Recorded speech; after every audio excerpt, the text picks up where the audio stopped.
Who is that? Gatsby's absence at his own parties and his deep emotional motivations expose the hollowness behind the surface of wealth and revelry. While his parties are always full of energy, he is emotionally unfulfilled. His wealth allows him to throw these lavish events, but he is always longing for Daisy. His guests enjoy his home, but they don't actually care about him. These demonstrate how his material success cannot replace the emotional connection that he longs for. Additionally, Gatsby uses money to try to recreate the past with Daisy. The parties are an elaborate performance, hoping that she might one day wander in. His love becomes an obsession, built on the illusion that wealth can restore what was lost. This pursuit cheapens the authenticity of love, making it transactional and purely performative. Meanwhile, the guests are also more interested in what Gatsby provides rather than in who he is, further demonstrating how money distorts genuine connection. Finally, Gatsby is trapped in a dream, that he can repeat the past and that Daisy will leave Tom for him. The parties are part of that illusion, a facade of glamour making deep emptiness. Nick, walking through the party and noting that no one knows or cares where Gatsby is, helps the reader see that the whole affair is a kind of fantasy. These books are real. The library scene pulls back the curtain on Gatsby's illusion. Owl Eyes is amazed not because the books are fake, but because they aren't. This twist emphasizes how much of Gatsby's world is carefully constructed to seem real, even if it's never truly lived in or engaged with. The unread books represent Gatsby's illusion of being an educated, established man, one more layer of the dream he is building around himself. The library scene with Owl Eyes is deceptively brief but powerful. It reveals the artificiality beneath Gatsby's persona and how even real things, like the books, can be part of a larger illusion. It reinforces the novel's critique of a society obsessed with appearances and the tragic emptiness at the heart of Gatsby's dream. Just like the unread books, Gatsby's life is full of potential that is never truly realized in any display. Oh my gosh, your grass is too long. What would Daisy think about this? Yo, bro, this isn't okay. You can't just go around touching other people's lawns. Damn, bro. Gatsby's efforts in preparing for Daisy's arrival demonstrate his desire to impress Daisy through a carefully constructed illusion of himself and his life. By staging a perfect scene, Gatsby seeks to project an idealized version of their relationship, believing that he can recreate the past and fulfill his dream of a future together. This active control and attention to detail reflects the elusive nature of the American dream, that with enough effort and the right image, one can mold their life into a perfect reality. Gatsby's focus on superficial appearances, like Nick's lawn and flower arrangements, reveals his desire to impress Daisy is more about performing a vision of himself that aligns with her world of wealth and privilege, and not about authentic connection. His actions demonstrate the corruption of love due to materialism and the pursuit of status, blurring the line between genuine emotion and social ambition. When I was younger, I felt elevated to her level. Woo, thank you. No problem. Gatsby's feeling of elevation conveys how he sees Daisy not as an individual but as a symbol of the old money, privilege, and elite status that he desires to belong to. His love for Daisy is shaped by the materialistic values of the society around him, not rooted in emotional intimacy or authentic love, but rather in a social aspiration to rise into a higher class. By seeing Daisy as the key to a perfect life, Gatsby constructs an illusion around love and success. This idealized vision, blinding him to the reality of class divisions and the inability to ever fully belong to Daisy's world of old money. Gatsby's overall obsession reflects how the pursuit of love is corrupted by wealth and status, as he continues to chase an unattainable dream due to his own social reality. Hi Gatsby, thank you for coming. Oh. So glad you accepted the invitation. Maid, can you get the baby? Gatsby, meet the baby. We are introduced to Daisy, Daisy's daughter, Pammy Buchanan, and who is essentially a symbol of Tom and Daisy's relationship, emphasizing the fact that Gatsby and Daisy could never be together because of the life that Tom and Daisy have built. And Pammy is a literal result of their marriage. She is also a reminder to Gatsby that he can't change the past no matter how hard he tries, which highlights the consequences of Daisy's actions specifically her choosing Tom over Gatsby, which demonstrates how her superficial nature and how she prioritized materialism over her own emotions. Not only that, but her superficial nature can be shown through the way that she treats her own daughter. For example, she objectifies Pammy in the sense that, like, Pammy is treated as an accessory and an object. And we can see that she doesn't really take care of Pammy because a nurse is the one who brings it in. And from this, this is a reference to how wealthy families in the Roaring 20s typically just toss their children aside to a nanny who took care of them. Not only that, but throughout the entire scene, Daisy is neglecting Pammy, which is not really a motherly action towards her own child. Daisy only loves me. No, she loves me. Guys, seriously, I love Gatsby. And I used to love you. I love you both equally.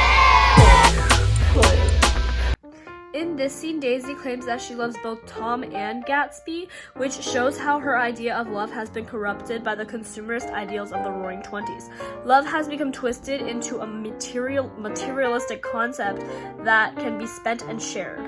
The fact that she claims to love Gatsby but cannot let go of Tom demonstrates her worldly passions and the security that she feels in Tom's money. Her saying that she loved them both shatters Gatsby's dream, because Gatsby had an idealized version of Daisy in his mind where Daisy never ever loved Tom.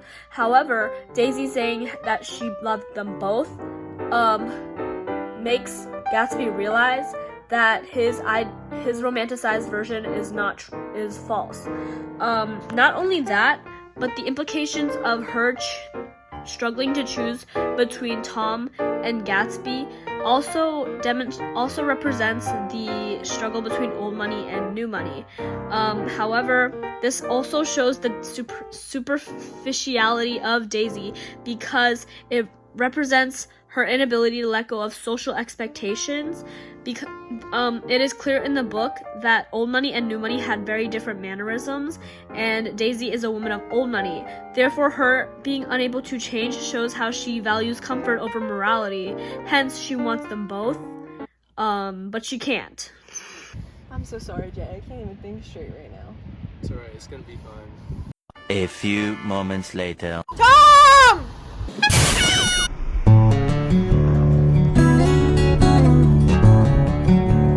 Oh my god. I didn't mean to do that. It's alright, I got it. Huh? 2 hours later. What are you doing? I heard about the accident. Is she dead? Yeah. I'll take the blame. Because I love Daisy so much, you know? This scene is an extremely pivotal moment in the book because it depicts the themes of carelessness and moral decay brought upon by an excess of wealth, as well as the corruption of the American dream. In this scene, Myrtle, desperate to escape her life with George, mistakes Gatsby's car for Tom's and runs into the road, emphasizing Myrtle's desperation for a life of opulence. At this moment, the car represents wealth and the American dream she yearns for, symbolizing how pursuing materialism will ultimately lead to demise and destruction, and how the society's seeming perfection is just an illusion. Daisy then allows Gatsby to take the blame for her, which conveys the corruption of her world and the old money society that she comes from. This also shows how Daisy has changed since Gatsby knew her and how her morals have worn over time.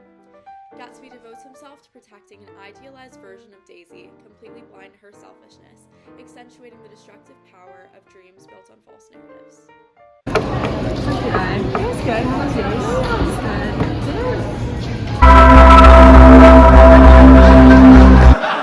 In this scene, Fitzgerald uses symbolism to show how Gatsby's dreams are ultimately unrealistic and emphasize the immoral nature of the wealthy society. Gatsby waiting outside symbolizes his unwavering hope for a future with Daisy and that someday she will choose him. However, Daisy remaining inside and indifferent to Gatsby's presence reinforces the fact that she has chosen a life of comfort, security, and privilege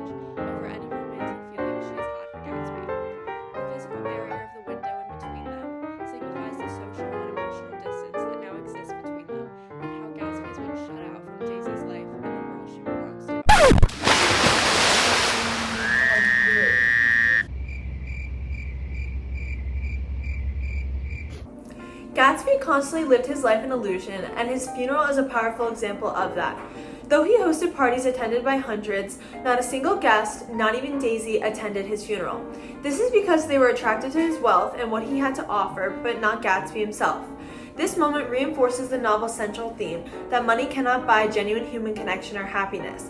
It also highlights the emptiness behind a seemingly glamorous lifestyle, a concept that remains relevant today, especially in a curated, appearance-driven world of social media. Nick? What's the matter, Nick? You know what I think. You're crazy.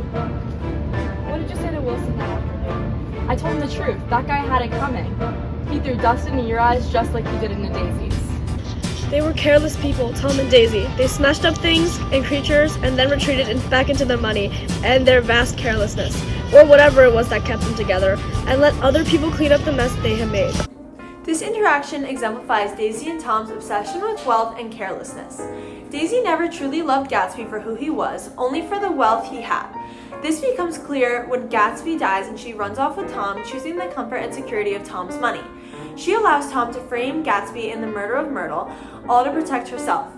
Nick observes that Daisy and Tom retreat into their wealth, using it as a shield for their consequences. This highlights a central theme within the novel that money cannot buy love or genuine human connection. It also shows how wealth can corrupt love. Daisy never chose the person who truly loved her. She chose whatever man provided her the safest, wealthiest life. In the end, there was no meaningful difference between Gatsby and Tom other than their financial stability. Once Gatsby was gone, Tom served as an easy replacement for him. This remains relevant today as society continues to value wealth and status over authentic relationships, just as Daisy and Tom did.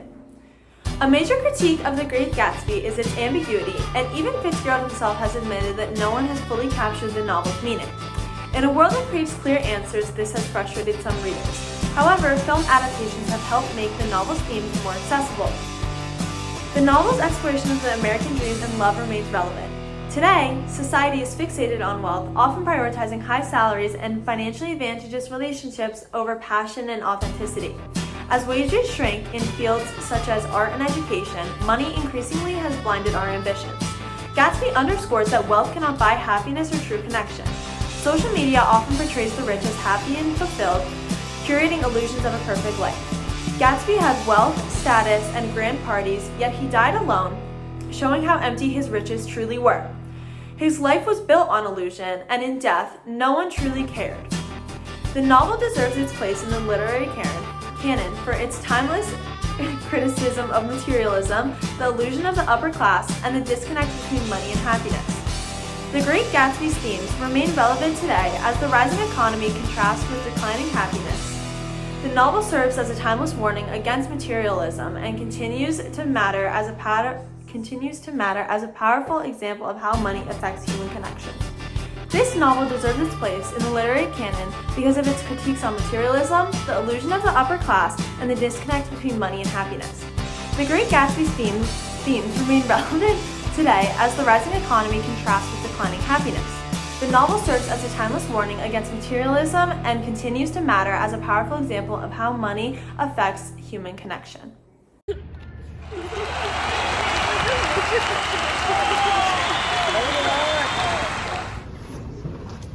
Holy shit!